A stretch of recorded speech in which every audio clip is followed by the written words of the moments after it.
Actually, Jessica, I want to start off with a story. Recently, I was mentoring another meditation teacher, and I was like, who's a teacher out there whose style you vibe with that you want to emulate a little bit, that that you think you resonate with? And he was like, nobody. I don't see anyone out there. I'm a punk rocker. I'm different. I'm weird. I say off-color shit all the time. And I'm like, I got someone for you. And I sent him your Instagram.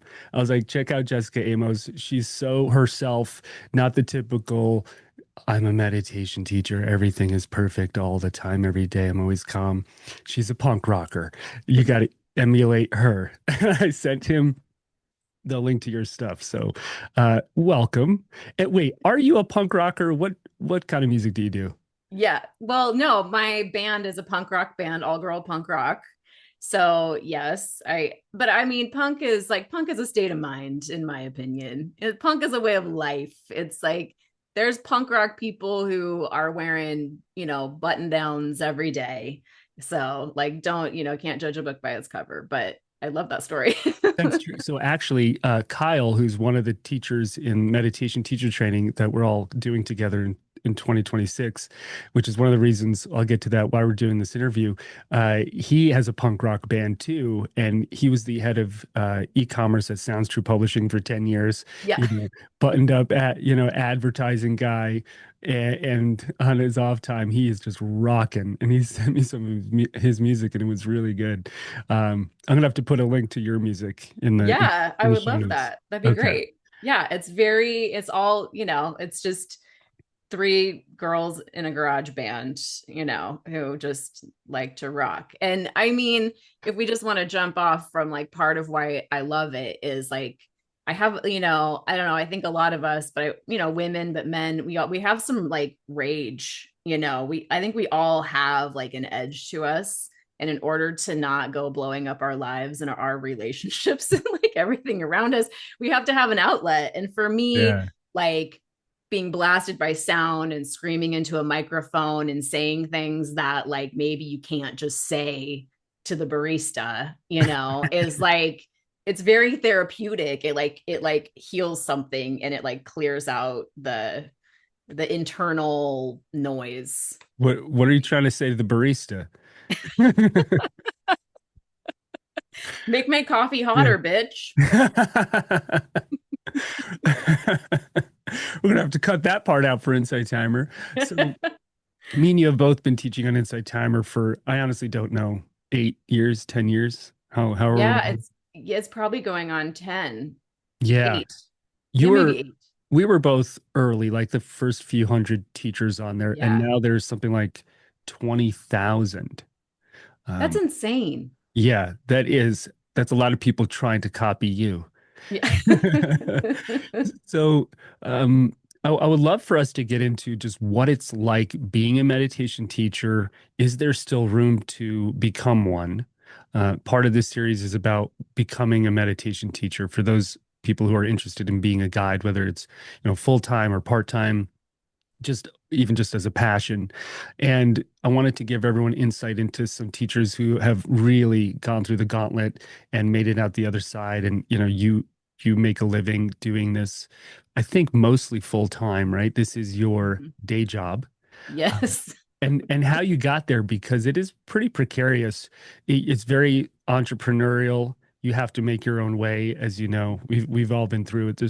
There's no one who's going to give you a 9 to 5 teaching meditation. I think that's very rare. And so maybe we could just start out with, how did you make it through? How was your journey of going, I want to be a teacher, and then actually coming out the other side and doing it for a living? Yeah, that's a great question. I'll try to not make it too long of a story. But I mean, it starts with just why I was drawn to meditation to begin with. I mean, chronic anxiety, feeling like out of control and wanting to find a way to like manage myself, like knowing it was kind of up to me. And I had a friend who was like, you should meditate, you should meditate. And I was like, I no, I was just very, very resistant. Like, that sounds stupid. I don't want to. And he kept sending me links to the Oprah Deepak 21 day meditation challenges. And I was like, oh God, now I really don't want to do it. Like I'm gonna meditate with Oprah. Like now it's like if I'm gonna meditate, I should go be in an ashram on a mountaintop somewhere, which was not realistic because I had two small kids and my marriage was ending. I didn't know my marriage was ending at the time, but it was. And I eventually just kind of caved because like, what else am I gonna do? And I'd also started going to yoga, which was also enormously supportive. Hmm. So I started by meditating with Oprah and Deepak Chopra, 21-day meditation challenge. I'd get up every morning before anyone was awake, meditate for 21 minutes to these meditations and just cry my eyes out. Like it was so life-changing for me. And ever since, I just have never gotten off the meditation train. My practice has kind of ebbed and flowed and come and go, but anyway, at that time, I was also going to yoga classes and putting on these events in town called Stories from the Dark Side, the storytelling events I was putting on. And I was promoting those at the yoga studio. And one of the teachers said, hey, would you ever like to teach a class here at the studio? And I'm like, well, I'm not a yoga teacher, but I'm really into meditation. I have these vivid, wilds, like visions while meditating. And so, sure, maybe I could teach a meditation class. And that's literally how I started teaching meditation was I got invited. I was very involved in the studio just as a student already. And they saw that I was, outgoing, gregarious, doing events and stuff. So, that was it. And I just fell in love with teaching too, because it's basically just took everything that I was experiencing in my inner world through meditation and just inviting other people into what it was I was experiencing, which made, I think, the meditations unique. And like they were highly just visual. So like visualization meditations are kind of the primary way in which I teach. So anyway, that's how it started. And then I had some friends who had a podcast and they said, you should come into our studio and use our studio to record your meditations. So I used their podcast studio and their editor, and he put together all these beautiful guided meditations. I created my first online meditation course back like in 2012, before meditation courses were like even really a thing. But it was 8 weeks meditation course, and it just kind of took you through the basics and helped you kind of create your own practice. Um, and and then that kind of like got set aside for a while I got divorced and had to figure out how I was going to raise two kids on my own and all this stuff. And I stopped teaching at the studio, and then stopped running my course, and it all just kind of rested for a bit until my friend Karen came along. And she's like, I am obsessed with this app called Insight Timer. I listen to it every day. They have all these guided meditations. And so I was like, I have all these meditations just sitting here, the collecting dust. And at the time, the app was just 100% free. And I was like, well, might as well just put it out there for the people. It's just sitting here. So I started putting my meditations on Insight Timer, and that's kind of where that journey started with teaching on the app. And then about a year or so later, they started saying, oh, we're going to do courses, which I just was so thrilled about because creating courses was really my passion. I love creating courses. That 8-week course was such a fun thing for me. So then I got on the course creation bandwagon with Insight Timer. And that's kind of how it all unfolded. What are some of the names of some of your courses? Mm. Well, the very first course I created was Learn How to Say No, which Mm-hmm. is a course on compassionate boundaries. Mm-hmm. So it's just a 10-day boundaries course. I have Presence in Everyday Life, which is 30 days of just learning to be more present. And that kind of grew into When Relationships End, talking about how to mindfully show up to the endings of relationships. Then I have one on inner child healing, shadow work, one that follows, or four that follow the seasons. So it's all very like practical, down to earth, how to like live in your daily life, Yeah, be in relationship, and still maintain a peaceful center. that's a lot. How many courses do you have on Insight Timer? 11 Oh, currently. wow. I thought I had the record. I think we might be pretty close there. I don't know how many I have, but it's something like that too. Yeah. We can keep motivating each other. Every time you put one out, just text me like, and I got another one. Where are you at? I know. Yeah, I like that. I like that. A little healthy competition. Oh yeah, you think you're putting out more enlightenment? Watch Yeah, I this. just did it. I actually just put out a course on what did I call it? Finding God after religion, which is a very niche topic, but a lot of people are exiting like the church, but still want like a spiritual relationship with God. Yeah. And so it hasn't gotten a lot of traction, but it was really fun to create. Sometimes I do courses that way too, where I'm like, I don't care if no one listens to this. I just got to get it out of me. I'm Mhm. interested. I have a course called Laughing to Enlightenment. And I was like, Mhm. I don't care if anybody listens. I'm making it because I just need to make it. And Exactly. That's so much of what it is. Like all yeah, of it is I just have to get it out. I don't know what the result will be, but it's just yeah. important to create. And I've noticed, even if it's not the most popular course, there might be a small cohort of people where it means the world to them, and that Hmm. impact is equal or greater than just numbers. And so I've definitely noticed that could be fulfilling in a whole nother way. It's kind of like being an artist where you're like, I just got to get this Yes. painting out of me or this song out of me. 1000%. Yeah. And it's sort of like I think of that as my role, my number one, if I can remember as often as possible, is just to like let it come through and to not be attached to like once it leaves me, it's no longer in my hands and I have to trust that like it's going to do its work in the world. Yeah. Um I started reading kids stories on Insight Timer, and this was like an initiative that Insight Timer did for a tiny slice of time like years ago, probably back in 2019. They wanted to start putting out bedtime stories for kids. And I was like, I love that because I love reading to my kids. And they were even like paying per recording at the time too, which was like a nice payday. So I was like, I'll record as many as you want me to. So I recorded like 8. And those are all my most popular tracks, are all Wow. of my, and I get more messages from children like than I do from any adults who, I mean, they send me the sweetest. Kids are so sweet. They send the sweetest messages. And so your most popular content is kids stuff. It's the yeah, and but adults listen to it too. Yeah, like the bedtime stories. They love, yeah, it turned out like all of that like got it went to the top at some point. It surpassed all of my most popular meditations. That's amazing. All right. Yeah. I've always wanted to do some kids meditations. I do a lot of sleep stuff. I was thinking about some stuff for kids for sleep, and I haven't Mhm. gotten around to it. So at some point I might have to call you up and be like, all right, how do you approach this? What is the Yeah. difference between guiding something for kids versus adults?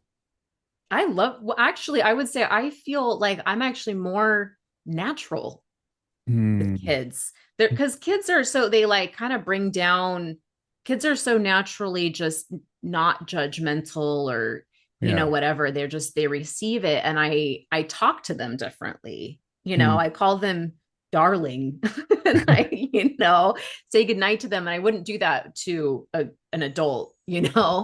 So it's sweet. It's there's like a sweetness to it that I get to tap into in myself that I reserve or hold back, with adults. Yeah, and that makes a lot of sense. Yeah. What is something that you did when you became a meditation teacher or hit your stride that you realized that you never thought of before? Like, oh, this is part of the package of being a teacher.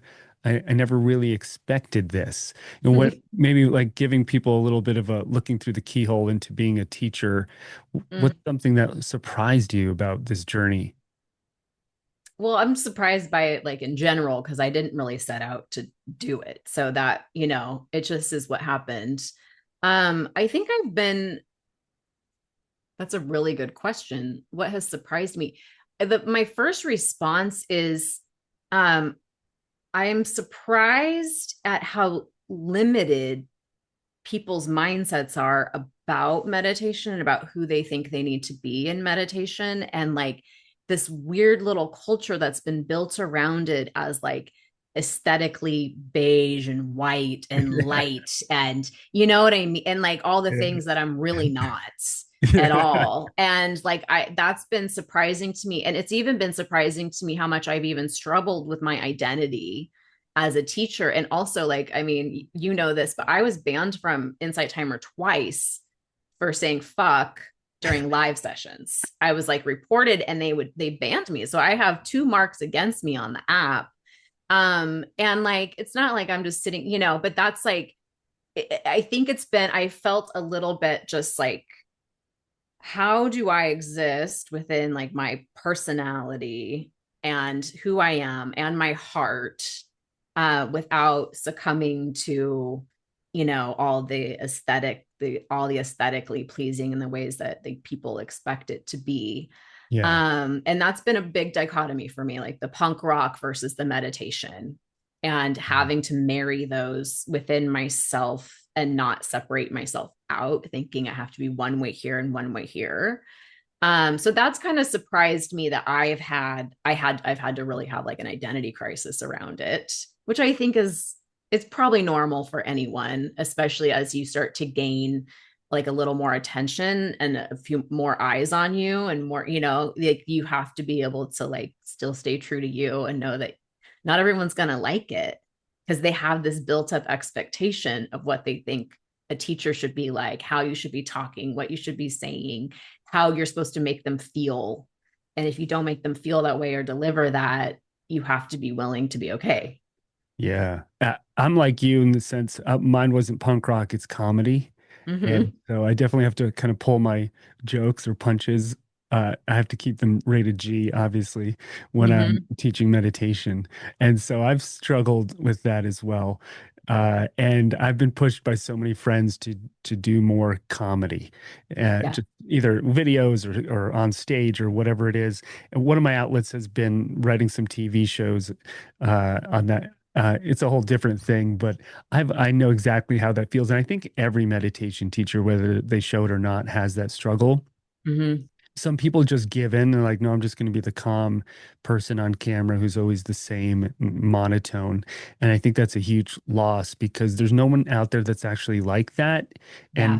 And, part of being a teacher is giving people permission to be themselves and to accept themselves. And if you're not, then Yeah. how are you actually guiding them? So I think there's a lot of punk rocker meditators that are Yeah. going to be happy about this interview.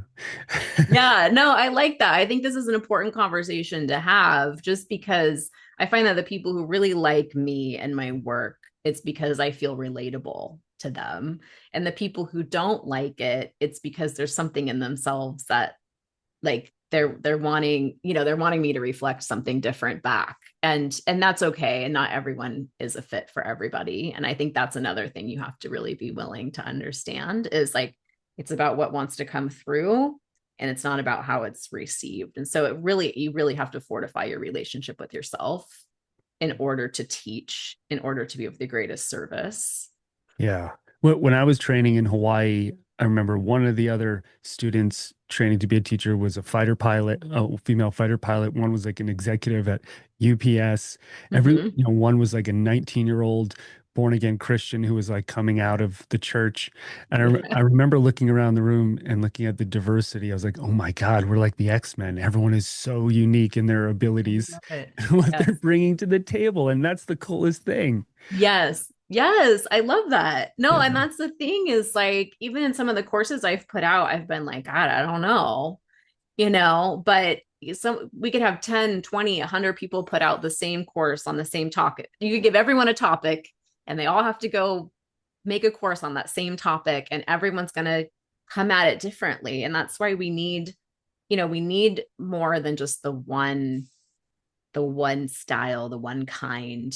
But what lands the most is when people are just authentic to themselves, Yeah. in the way that they teach. I Yeah. agree. Do you think there are too many meditation teachers? Um, yes and no, because we were talking about this earlier about Insight Timer growing and having so many more teachers. Yeah. Um, Part of why I've had success as a meditation teacher is because I'm like the only one in my city who Mm. has like promoted myself as a meditation teacher. Most people are like yoga or something else. Like I've just been like, I'm a meditation teacher. I'm a meditation teacher. Like that's my title. That's what I call myself. There's not a lot of people walking around with that title and using that as their primary title. So people have just known me as, oh, we'll call Jessica to come do the retreat. So I've gotten a lot of calls from people to come and talk at a thing or do a thing here or whatever. And I'm the only one, I'm one of the few people in the city doing just meditation classes. Like it's not an add on to yoga or to another thing. So back when I was teaching more in person classes and doing stuff or like on a city level, um, yeah, so no, not really. There's not a lot of people doing it. And there's some people that will kind of add it on to a yoga practice or are starting to be more learning the skill sets of teaching meditation. But I don't think there are enough good meditation teachers, is like what I would say. Like maybe there's people who are doing it, but people who are really good at it and are just doing that Mm. and making that primary, not cloaking it in something else, I think there's not enough of that for Yeah. sure. Yeah, they exactly. They cloak it in something else. I think that is really common. Well, because it is a hard path to, Mm-hmm. to walk financially if it's the only thing you're going to do. Yeah. And I'm sure you've experienced that. We've talked about like on Insight Timer, they recently changed the algorithm. And so a lot of teachers, their income has been cut by half. Yeah. Um, and I know a lot of people have reservations about becoming a teacher for that for that reason because they're like, well, how do I make a living? So just going into that a bit more, how do you navigate it? Like where are you? What platforms are you on? Where do you Mm-hmm. make money? Is it in Mm-hmm. person? Is it one-on-ones? Is it courses? Maybe we can give folks just a little bit of, a look into Jessica's life and how you do it. Yeah, that's a really good question. I mean, I will say I wasn't fully full time with teaching until COVID hit. Like COVID really forced me to like shit or get off the pot, in a way. And I've always kind of had other side hustles going on, like kind of like you were talking about. Like I'm very multi-dimensional. I love doing many different things. Like it's not my only thing. It's just one thing that I've been doing for a long time, along with, but I've always been entrepreneurial. Like even when I had other side hustles, I'm still an independent contractor helping with design work or building websites or whatever. And a lot of this is stuff like skills that I have honed by wanting to teach. So I would say that like I've had to learn a lot of skills. Like I became a bookkeeper for a year and then I learned how to keep my books so I could do my own books as a teacher, right? I've built my own website because I didn't have the money to hire someone to build my website for me. So I'm very self-taught and I'm very scrappy, especially when like I don't have the money but I know I need a website. And I can't make a living just teaching weekly classes, so I go make websites for other people. So I'd say that's kind of how I started. Was I want to do this, I want to create in this way, but I have to be willing to do other things as well. And your website really is so you. If you want to see Jessica's website, we'll put it in the notes somewhere. But it's just is it sit with yourself? No, tell me the name of the site again. Stay with yourself. Staywithyourself.com. Yeah. And it is so you. It just does such a good job of reflecting you. Um, Thank you. yeah, Yeah. everyone should go look at it if you want to see a website that actually reflects the personality of the person. So, yeah, where do you teach? How do you Yeah. sustain yourself? So, I mean, Insight Timer has been primary for a long time. But then also just all my self-created courses and classes just through like promoting, uh, like on Instagram or Facebook or whatever. Um, I have been on and off various apps over the years, honestly. Like I'll be on an app and they're paying me for a while, and then they kind of go under and they can't do it anymore. And then I'll go on an app and they'll pay me for a while. And then like I would say that like with the app situation, Insight Timer's been the most consistent, and they're the ones that really gave me the leverage to like trust that I could go into it because they were so generous to start with like their pay structures. And I was like making really good money, like that supported me almost entirely. It paid all my basic bills for like a long time and Mm. allowed any extra income. Um, to go to other things. But that kind of went away. And especially during COVID, I was like, okay, I got to do this full time. What's a better way to make money? Because Insight Timer didn't pay it, the courses weren't paying it. So I decided to go into one on one coaching. People have been asking me for like coaching or one on one, and I really, really didn't want to do it. And I didn't really know how to go about doing it. So I took a course, a program. I signed up for like basically how to be a coach and how to actually charge money. Like I really signed up for it so that I could learn how to charge money for my work, because notoriously meditation has been like donation based and like really low volume income. Yeah. So I was like, I have to learn how to charge money and charge money according to the value that I offer. And so that is why I signed up for this coaching course. I didn't even really want to do it to be a coach, but I was like, if I'm going to sign up, I should just do the whole program, become a coach so I could learn all the steps to do it. And it's stuck, like it has stuck. And now, like I would say the majority of my clients come from Insight Timer, or they come from from like my local base, or like even from people I went to high school with. Like it's amazing how I've really been like marketing my entire life just based on who you are. Like all people are people everywhere you go, and everybody is struggling in some kind of way. So that's also been surprising to me. I didn't expect to become a coach also.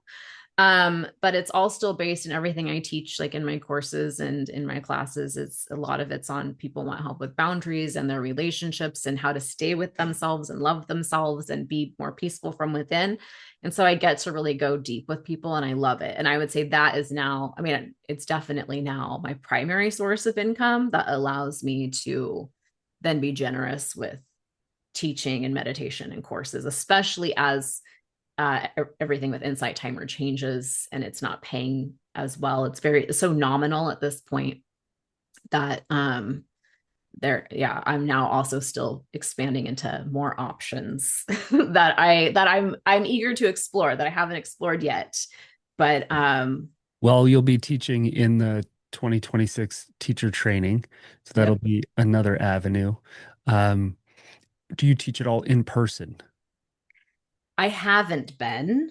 I miss teaching in person. I was up until last year. So just over the last year, I pulled back from teaching in person. Mostly because it was hard to find a studio home that felt like really good for me to Mhm. teach from. And I say that's the number one, is like the place to like set myself up in that way. But I do love doing things. And I've done like in-person retreats and half-day meditation retreats and that kind of thing. But ongoing teaching, I haven't been doing in person for a minute. Who is one of your favorite meditation teachers that inspired you? Mm. Well, I mean, obviously Deepak Chopra was the first teacher that I ever listened to. And it was very good. It was very good. But I wouldn't say that he's like my number one like inspiration. Um, I honestly don't listen to a lot of meditation teachers, but I do love like some of the big classics. Like I love Ram Dass like a lot. I love his teaching. I love um just the energy of how he teaches. I have another person I'm really into right now. Her name's Tosha Silver. And she's kind of obscure. Like you can't find her on social media. She has tons of books. Like people who know her, but like she's just so much about kind of that inner surrender and inner happiness. And I think that just really resonates with me. And she's very down to earth and kind of punk rock too, and just very relatable. So I would say those are the ones that come to mind to start. Were there any books that inspired you? Yeah, I'm looking at my bookshelves are like right here. There's one book called The Spectrum of Consciousness, which I really love. Another one called The Mindfulness Code. Like The Mindfulness Code is such a good book. It's full of so many stories and practical and down to earth. I have a friend who wrote a book called Learning to Breathe, and it like she went into her whole like journey of like learning, like kind of overcoming her anxiety. I also really like the Buddha's brain because it like takes the science of like rerouting our pathways through like meditation and different things too. So I would say that those are the books. Okay, thank you. Yeah, those we'll put them in the show notes for people who want to check them out and see what inspired Jessica on her path. Mine was my first book was The Power of Now, Eckhart Tolle, and Oh, that's I love that book. Yeah. yeah, when I got started as I was 16. Mm, That's what got me going. That one. I love that one. Have you seen him in person ever? Yeah, a couple times. I saw him in person just a couple months ago here in Denver, and Mm, it was great. I mean, he's always him. He always has the yep. same message. It was kind of trippy though. I shared this somewhere once, but like the woman sitting next to me on my right was just scrolling through social media and then left halfway through, and the guy on my left came like 40 minutes late with pretzels and soda and was just like he was watching a baseball game. And I was like, Wow. man, this is so disappointing for me. Just like, guys, where is the attention span and just the consideration and respect for such a beautiful teacher? And Yeah. it's so I get it's almost like spirituality for capitalism, spirituality. Not that that's Eckhart at all, Yeah. or just a cultural moment. Yep. And so I found that kind of disappointing. Wow. Yeah, Yeah. yeah, Yeah, that is disappointing only because like when I went yeah. to see him, I went up to Vancouver, Canada, at like the beginning of one of his tours. It was like his first stop. And I was captivated the entire time. I was like, how could I have just sat here for 2 hours that felt like no time had gone by because he's so present Yeah. that it like really drew me in. So hearing that, yeah, not everyone has the attention span for that level of presence. It's true. It's where people are at, which is why they need meditation now more than ever. There's all these studies showing how our attention span has gone down. I Hmm. cannot, especially the TikTok audience, the younger generation. I have friends they can't pay attention for more than 5 seconds. You're talking to them and they wander phone. Yep. Yeah, I think I read the average person checks their phone about 144 times a day. Wow. Yeah. Yeah. And so there's like junk food for the brain, right? All of Yeah. the media. And so to counteract that, we have to sit still, which is harder now. I think it's harder to meditate now than it was during the time of the Buddha or even 30 years ago, Yep. where our brains are being wired. And so people want smaller and smaller bite-sized meditations, Hmm. which is fine, right, to get started. But I don't think it's actually what they need, but that's where they're at. Yep. There is this push. We were talking about this before we started recording for meditations to be shorter and shorter. Do you remember it was like 8 minute abs, seven Yep. minute abs, six Yep. minute abs? Yeah. It's like, give me Yeah. what I want now. Yeah. Yeah, exactly. And like it's so true though. I mean, what you're saying is like I do feel like we need it now more than ever.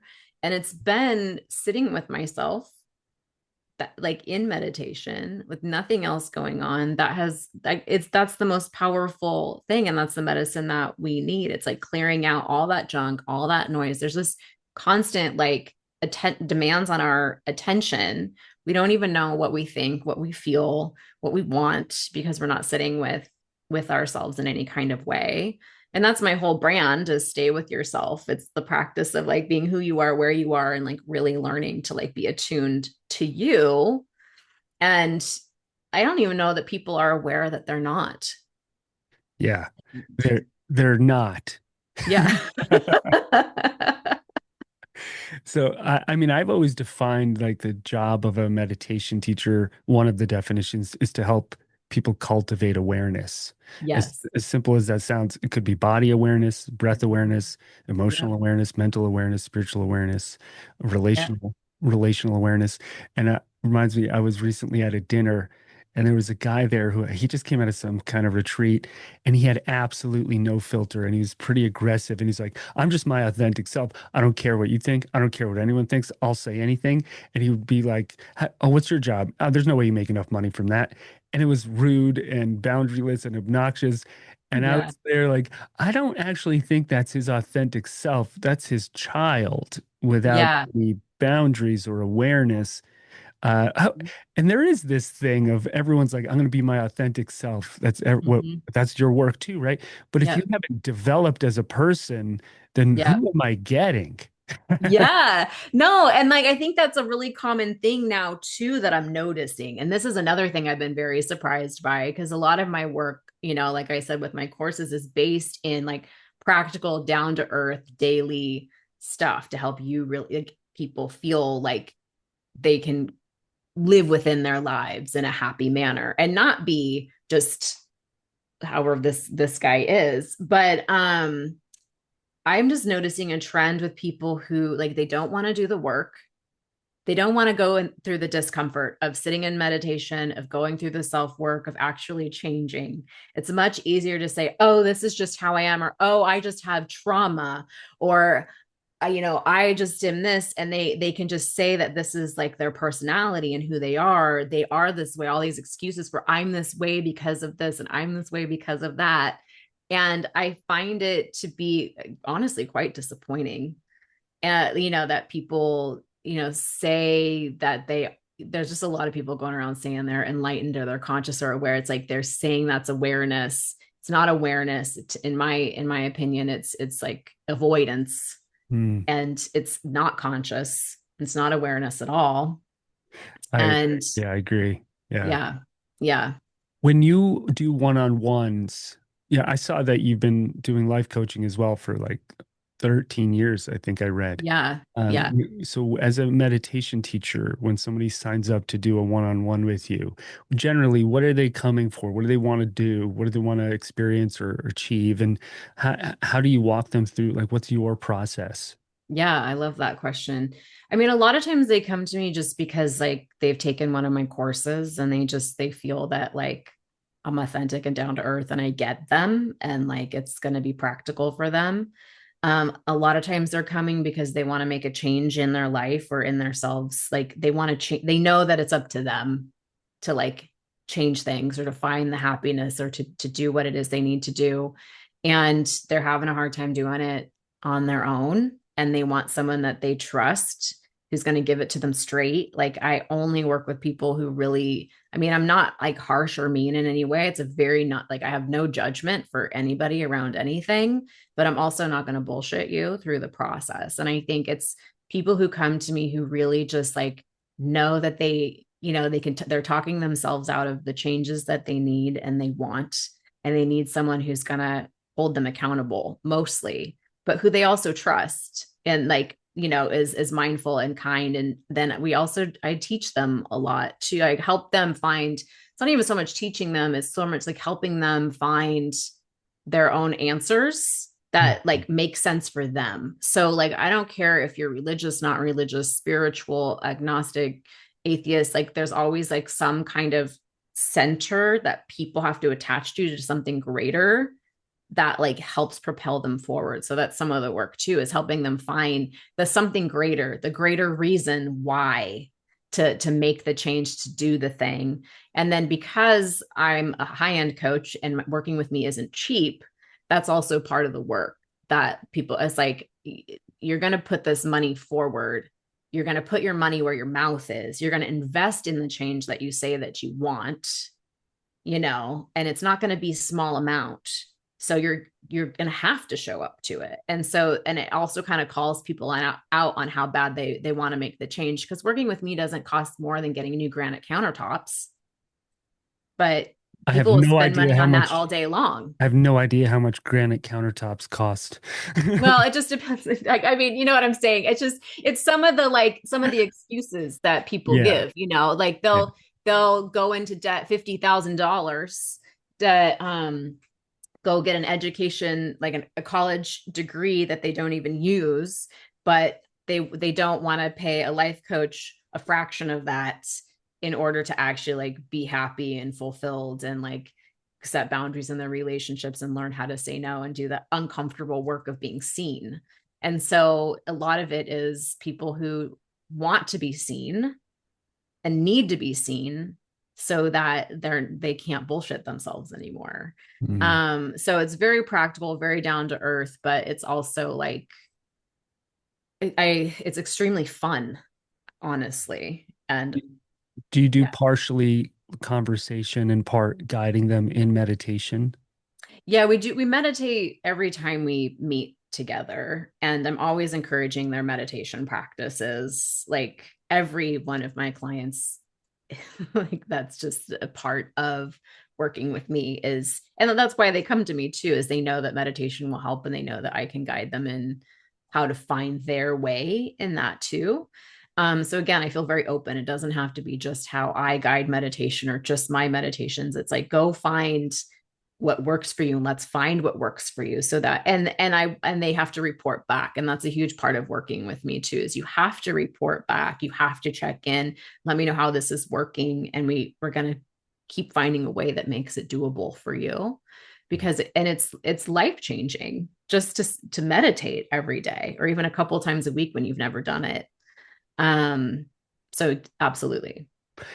That makes sense. I do similar work when I do my one-on-ones. We'll do some conversation, we'll do some meditating, definitely accountability Hmm. and working through the layers of Yeah. energy, whatever those layers are as they come up. Yeah. Um, if someone was kind of a up and coming or budding meditation teacher or aspiring to be a meditation teacher, from your long journey here as being one, what would be some advice you would give them if they were like starting today? Like Oh yeah, what I love that. watch out for this or focus more on that. Hmm.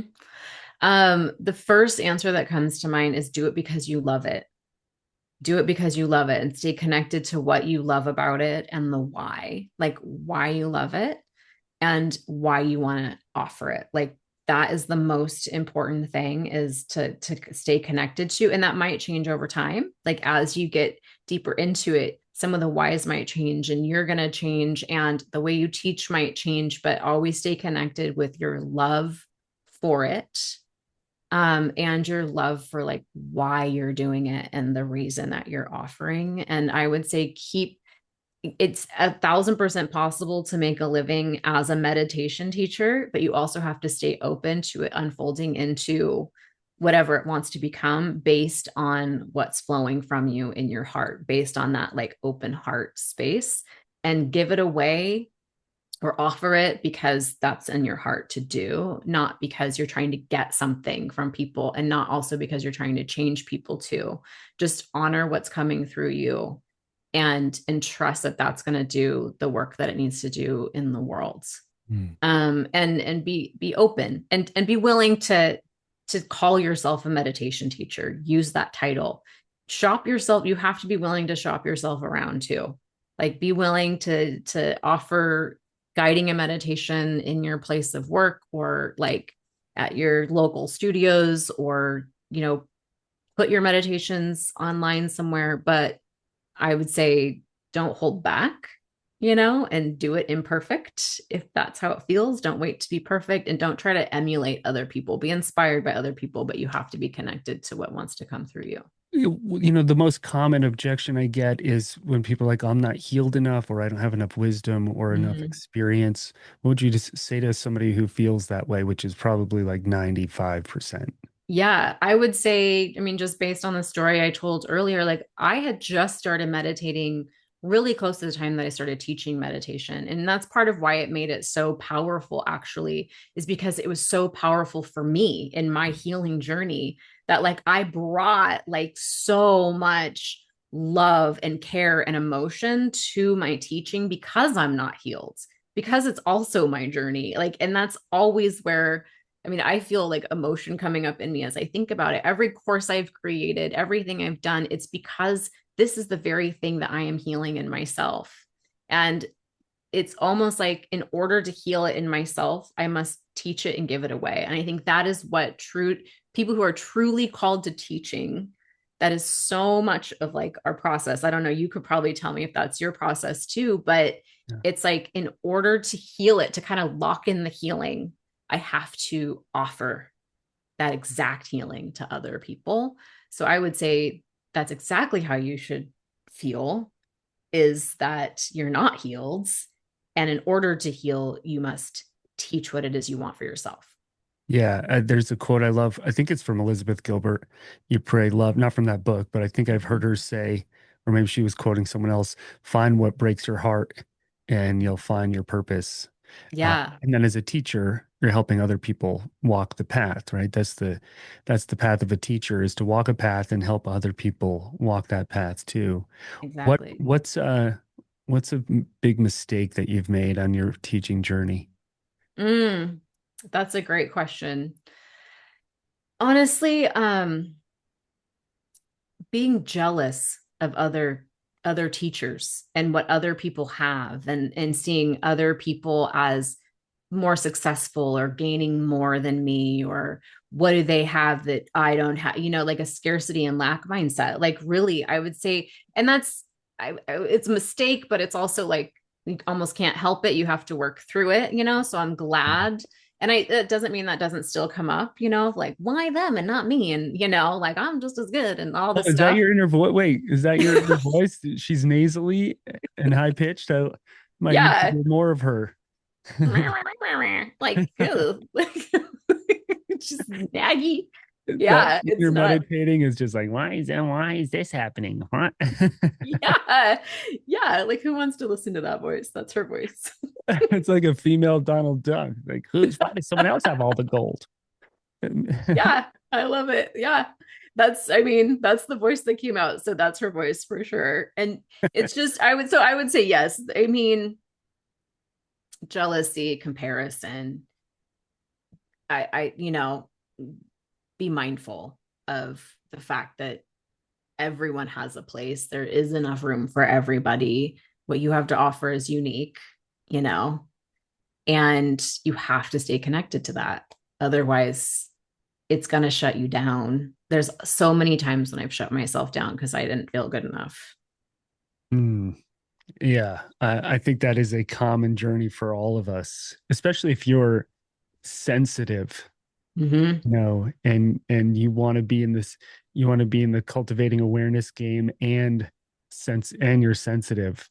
That's Yep. really, really common. I've and those people who are sensitive in the awareness game, they go slower because everything needs a lot of consideration and to be felt. Mm-hmm. And then there's that feeling of I'm not good enough because I'm feeling so much, and when I Yeah. feel it, it hurts and invalidates. So I've Mm-hmm. I've seen that journey a lot. My friend Michael Gallion, I think I'm saying his last name right. He has like a million gazillion followers on Instagram and social media, and he just does this simple 1 minute like check in every single morning where Mm-hmm. he just lets people feel how they feel, whether it's overwhelm or invalidation or pain or the world is crumbling. And man, it works. Just Yeah. letting people be where they are. And it sounds like your teaching and journey is similar in letting people learn how to be who they are and where they are. Yeah. No, that's exactly right. Is like, it's not, people are going to have whatever experience they have, and it's our job to kind of just create a pause in the space, and that's offered so little. I know who Gay, I don't know how to say this. Galen. Yeah, I know who you're talking about. Galleon He's like, Galen, yeah, yeah. yeah, I've talked to him all the time. I have to ask him how he pronounces his last name. um, no, it's very powerful. Like, just being given a moment and feeling like there's not a message out there that's trying to change you or do something. I think that I'm very kind of anti like self improvement in a way, because it's like nothing needs to be improved. Like, it's the trap we fall into is we got to do this to improve and do this to improve and do this to improve, but we're not, there's nothing that needs to be improved, really. Yeah, on an existential level, Mm-hmm. sure, you can get more in shape and you can eat better and you can sleep well and all of that stuff, but kind of at the core of your soul, that part just needs to be more, in my experience, revealed and Yeah. given space to open and awaken versus improved. So Yeah. I feel this. I feel the same way on that one. Sarah Blondin's another teacher, that we both know who's really great, I think, at helping people accept that inside themselves and accept the feelings and where they are. Yeah. That's probably the hardest part of meditation, right? Is accepting the things that hurt and that we don't want to feel that we override and avoid and just sitting with it and being with it. And that's where all the healing is. It's so simple, it's hard. Yeah. Yeah. Well, because it's not what we're taught or told, but it's so much of just letting it be, like letting it be, giving it some space to sort of even like off gas or dissipate, is just, that's that self-compassion and um, that self-love piece really that a lot of people seek is, oh, how do I love myself? Well, maybe just being with yourself, not trying all the time anyway. You can sit still and you can be a punk rocker and Yeah, have both. exactly. Yeah. Yeah, you can. And be a meditation teacher. Well, Mhm. I want to be respectful of your time. Um, Thank you so much for sharing all of your insight and wisdom around being a teacher with everyone, all the maybe budding meditation teachers who are watching and listening to this, or maybe they take meditation teaching and they incorporate it into something else that they do and, Yeah. and integrate it. So before we finish, first of all, where can everyone find you? If they want to see more of your work. Yeah, I would say go to my website. It's staywithyourself.com. You can also just do jessicaamos.com. It'll take you to the same place or, look me up. So you can find me there. I have like free stuff you can sign up for, coaching, all the things. You're going to be able to find me in David's teacher training, which I'm actually really, really, really, really excited to be a part of. So I mean, I guess I kind of want to do a little plug there around just like if you do want to be a meditation, like if you feel called to like learn to teach people how to meditate and also to deepen your own meditation practice, like definitely sign up for this training. It's going to be really, really good. I don't say yes to being involved actually in a lot of things at this point. Like I used to say yes to everything, and now I say yes to very few things. And I'm a total yes to this. And also because like I have done this work by myself for so long that I think it's really powerful what you're bringing together, like with the teachers. And like it's it's even more powerful than just like working with just one individual person because it's going to be so many amazing teachers. So thank you for putting it together and also for the interview series that's like hopefully helping people decide to sign up because we do need it. We do need more people who are bringing this energy into the world. Yeah, it's kind of like that one candle can light a thousand candles. Mm-hmm. And, my vision is a thousand candles can light 100,000 or millions. Yes. And I love Eckhart Tolle's book, A New Earth, where Mm-hmm. in the very beginning he discusses, whenever it was, I forget, many millions, hundreds of millions of years ago, when there was many leaves, but then the first flower might have probably bloomed Mm-hmm. at some point and died quickly, and then there was a few flowers, and it was probably harsh conditions at Mm-hmm. first, and then eventually an explosion of flowers, Mm-hmm. colors and scents all over the world. And Yeah. I see humanity in that way too, where there's some people whose consciousness is awakening and they're Mm-hmm. in the jungle of harshness that this Mm-hmm. world is. Mm-hmm. Even at the time of this recording, there's so many wars going on in Yeah. the world, so much intensity. And at the same time, it doesn't take that many people to tip the scales of consciousness and hopefully have an explosion of flowers. Yeah. So I think I would love to be part of that as much as I can be. So I hope that teacher training does some of that. Thank you for the plug. Yeah, no, I think it will do. I mean, that's partly why we're here is to plug the teacher Yeah, training, really. But no, yeah, I I want to agree share it. with you. It's like even just one person who is present and aware and like again with an open heart and a peaceful spirit, like it can change the atmosphere in an entire room, you know. Just one person who brings that energy. So us coming together and cultivating that together and practicing together. I always tell people like it's your work to do, but you don't have to do it alone. And I think that coming together in trainings and, in a place that you trust, that's really going to help you cultivate your gifts in this way is it's really, really powerful. And I think it's the direction of the future is we do this together or not at all. Mm, We're blooming together and we're taking over in our blooming I love together. that. Thank you. Thank you. Yeah, I love Jessica, it it. was a pleasure to see you and speak with you again. Thanks for all the insight and wisdom. And uh, everyone who's sat through this with us, thanks for being here and go meditate when you have And sign time. up for the training.